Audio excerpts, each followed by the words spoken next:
एक छोटे से गांव में रमेश नाम का एक बालक अपने दादाजी के साथ रहता था। दादाजी उसके लिए न केवल एक परिवार का सदस्य थे, बल्कि उसके जीवन के मार्गदर्शक भी थे। रमेश की जिज्ञासा सदैव उसे नई नई चीजों की ओर आकर्षित करती थी। एक दिन वह दादाजी के पास गया और पूछा, दादाजी, सफलता का रहस्य क्या है? दादाजी मुस्कुराए और कहा, आओ, मैं तुम्हें एक कहानी के माध्यम से समझाता हूं। उन्होंने रमेश को दो छोटे पौधे दिखाए। एक पौधा घर के अंदर एक सुरक्षित स्थान पर रखा गया था, जबकि दूसरा बाहर आंगन में, जहां वह सभी प्राकृतिक तत्वों का सामना कर सकता था। ये दो पौधे, दादाजी ने शुरू किया, हमारे जीवन के दो रास्तों का प्रतीक हैं। एक रास्ता जो सुरक्षित है, आरामदायक है, लेकिन शायद वहां विकास के अवसर कम हो। दूसरा रास्ता वह है जो चुनौतियों से भरा हुआ है, लेकिन वहीं पर विकास और सीखने के असीम अवसर हैं। रमेश ने दादाजी की बातों को ध्यान से सुना और फिर से पूछा, लेकिन दादाजी, क्या हमेशा मुश्किल रास्ता ही चुनना चाहिए? दादाजी ने उत्तर दिया, नहीं बेटा, हर इंसान की अपनी क्षमताएं और सीमाएं होती हैं। महत्वपूर्ण यह है कि तुम अपने लिए सही रास्ता चुनो, चाहे वह कठिन हो या आसान। अपनी क्षमताओं को पहचानो और उसे निखारने की कोशिश करो। इसके बाद दादाजी और रमेश ने मिलकर दोनों पौधों की देखभाल शुरू की। दादाजी ने रमेश को सिखाया कि कैसे पानी देना है, मिट्टी को उर्वरक देना है और कैसे पौधों को सही धूप मिले। धीरे धीरे दोनों पौधे बढ़ने लगे। कुछ महीनों के बाद दादाजी ने रमेश को बताया कि देखो कैसे दोनों पौधे अलग अलग तरीके से विकसित हुए हैं।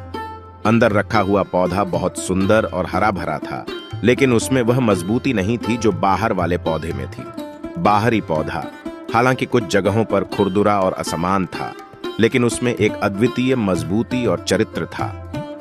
यही है जीवन का सार, दादाजी ने कहा।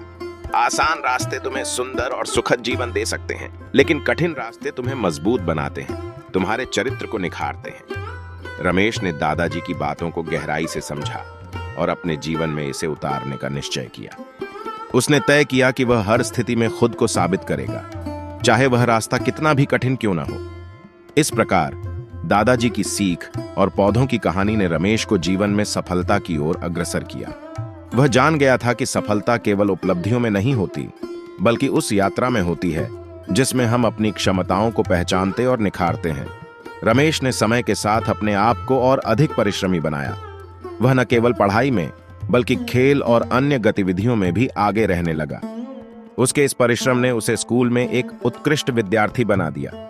उसके दोस्त और शिक्षक भी उसकी लगन और दृढ़ संकल्प की प्रशंसा करते थे। एक दिन स्कूल में एक विज्ञान प्रदर्शनी आयोजित की गई। रमेश ने दोनों पौधों का प्रयोग करते हुए एक प्रोजेक्ट प्रस्तुत किया, जिसमें उसने दिखाया कि पर्यावरणीय स्थितियां कैसे जैविक विकास को प्रभावित करती हैं। उसकी प्रस्तुति ने सभी को प्रभावित किया और उसे प्रथम पुरस्कार मिला। पुरस्कार पाने के बाद दादाजी ने उसे गले लगाया और कहा, तुम्हारी सफलता का रहस्य तुम्हारे प्रयासों में छिपा है रमेश। तुमने न केवल विज्ञान में अच्छा किया है, बल्कि जीवन के महत्वपूर्ण सबक को भी समझा है। रमेश ने दादाजी की बातों को हृदय से लगा लिया। उसने महसूस किया कि सच्ची सफलता उस वक्त मिलती है जब हम अपने प्रयासों के माध्यम से न केवल खुद को, बल्कि अपने आसपास के समाज को भी उन्नत बनाने में योगदान देते हैं। यह कहानी रमेश के बचपन से लेकर उसके किशोर वर्षों तक की यात्रा को दर्शाती है, जहां उसने अपने दादाजी से सीखी हुई बातों को अपनी जिंदगी में उतारा। उसका जीवन उसे बताता है कि सफलता की चाबी हमेशा हमारे अपने हाथों में होती है और उसे पाने के लिए हमें लगातार प्रयास करने पड़ते हैं। जैसे जैसे रमेश बड़ा होता गया, उसने और भी कई महत्वपूर्ण सबक सीखे। वह जान गया कि जीवन में बाधाएं और अवसर दोनों ही आते हैं और दोनों का सामना करना सीखना उसके लिए जरूरी है। उसकी शिक्षा और अनुभव ने उसे यह समझने में मदद की कि हर स्थिति से कुछ न कुछ सीखा जा सकता है।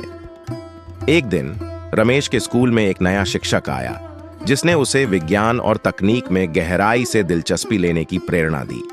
इस शिक्षक ने उसे बताया कि कैसे विज्ञान वास्तविक दुनिया की समस्याओं का समाधान कर सकता है। रमेश ने इस दिशा में और अधिक ज्ञान और कौशल हासिल करने का निर्णय लिया। उसने अपने गांव में जल संरक्षण के उपायों पर काम करना शुरू किया। वह और उसके दोस्तों ने मिलकर एक परियोजना शुरू की। जिसमें वे गांव के किसानों को जल संरक्षण की तकनीक की जानकारी देते थे। इस परियोजना के माध्यम से रमेश ने न केवल अपने विज्ञान के ज्ञान का प्रयोग किया, बल्कि उसने अपने समुदाय की मदद करने का भी अवसर पाया। इस प्रक्रिया में उसने सीखा कि सफलता का अर्थ केवल व्यक्तिगत उपलब्धियां हासिल करना नहीं होता, बल्कि उन उपलब्धियों का इस्तेमाल दूसरों की भलाई के लिए करना भी होता है।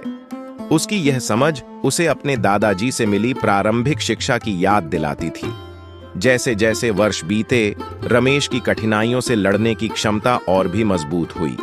वह अपने जीवन में आने वाली हर चुनौती का सामना करने के लिए तैयार था। उसने जाना कि असली सफलता उस समय महसूस की जाती है जब हम अपने प्रयासों से न सिर्फ अपने लिए बल्कि दूसरों के लिए भी फर्क डाल पाते हैं। अपने दादाजी की शिक्षाओं को अपनाते हुए रमेश ने सीखा कि विकास और सफलता का मार्ग हमेशा आसान नहीं होता, लेकिन यह उसे एक संपूर्ण और संतुष्ट व्यक्ति बनने में मदद करता है। उसका जीवन एक ऐसी कहानी बन गया जो न केवल उसे बल्कि उसके चारों ओर के लोगों को भी प्रेरित करती है सच्ची सफलता की ओर बढ़ने के लिए। रमेश के जीवन की कहानी में एक और अध्याय जुड़ा जब वह अपने कॉलेज के वर्षों में प्रवेश किया। उसने एक प्रतिष्ठित विश्वविद्यालय में दाखिला लिया, जहां उसे विविध सांस्कृतिक पृष्ठभूमि से आए हुए छात्रों से मिलने का मौका मिला। यह अनुभव उसके लिए नया और उत्तेजनात्मक था, क्योंकि उसने विभिन्न दृष्टिकोणों और विचारों को समझना शुरू किया। उन्हीं दिनों में रमेश ने एक इनोवेशन क्लब ज्वाइन किया, जहां उसने टेक्नोलॉजी और सस्टेनेबिलिटी पर केंद्रित परियोजनाओं पर काम करना शुरू किया।